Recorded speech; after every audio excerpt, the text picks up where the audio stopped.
'Tis the season to look back on all the news that was in 2013. I'm Jeff Chrissy, editor of Commercial Carrier Journal, and we'll run down the top stories of the year.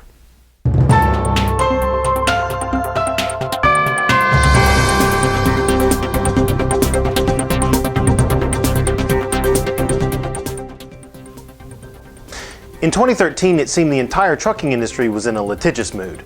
We saw lawsuits by shareholders against an engine maker, customers suing a fuel provider, carriers suing carriers, and OEMs suing OEMs.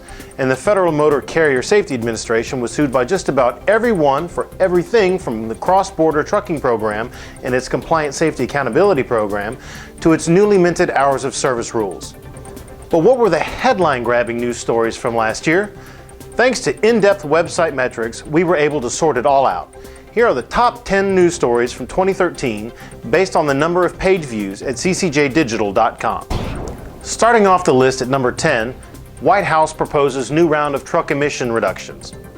Laying out his climate action plan on June 25th, President Obama announced a carbon pollution reduction initiative that would include working with industry stakeholders to develop post-2018 fuel economy standards using advanced cost-effective technologies and other freight efficiency initiatives. At number 9, Cummins and Enten collaborate on new powertrain package. Not to be outdone by a number of vertically integrated powertrains being offered by truck makers like Mack, Volvo, and Freightliner, Cummins and Enten announced a cooperative effort that would allow their proprietary engines and transmissions to better communicate and optimize fuel efficiency.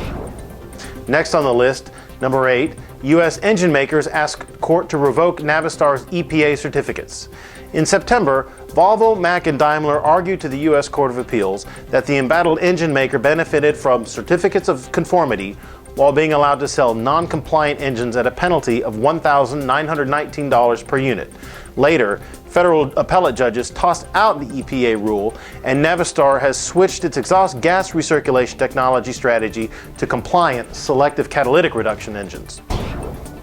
Next on our list at number 7, California Trucking Association continues pressing suit against CARB. The California Construction Trucking Association continued its suit against the California Air Resources Board's truck and emissions regulations, alleging truck owners would shoulder the brunt of equipment upgrade costs associated with incremental year-to-year emission restrictions. The initial suit took place in March of 2011. At number 6, sleep apnea bill clears the Senate.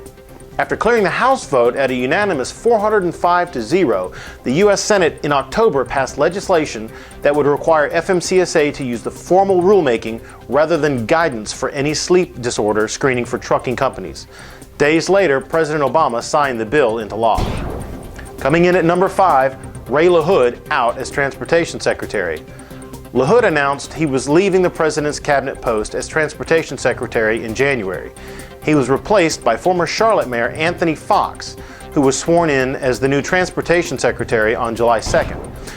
Coming in at number 4, pilot Flying J fraudulently withheld millions in rebates for years. In one of the biggest scandals in the trucking industry, a court released a 120-page affidavit on April 18th stating that pilot Flying J had knowingly withheld fuel rebates from customers. A string of arrests and class action lawsuits followed, and the fuel provider reached an $85 million settlement with 5,500 trucking companies. At number 3, CSA being audited by Inspector General over data quality. Back in January, the Office of Inspector General began an assessment of CSA and its ability to accurately evaluate carrier performance and risk.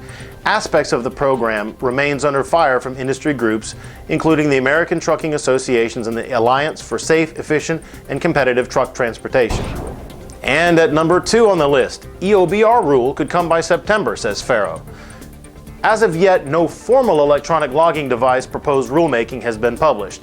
However, FMCSA Administrator Ann Farrow grabbed headlines earlier this year when she said that the agency could issue a rule requiring the use of electronic logging devices as early as September 2013. And the number 1 story of 2013, new hours of service rules take effect July 1.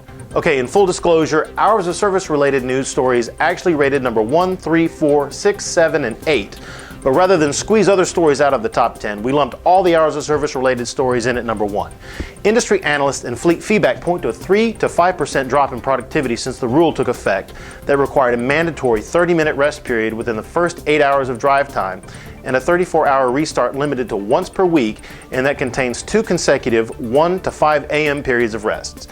Industry groups and members of Congress continue to challenge the new rules and advocate for a rollback to previous hours requirements. And there you have it. Those are the top 10 stories for 2013. On behalf of everyone at Commercial Carrier Journal, I would like to wish you a safe, happy, and prosperous New Year. We'll see you next year.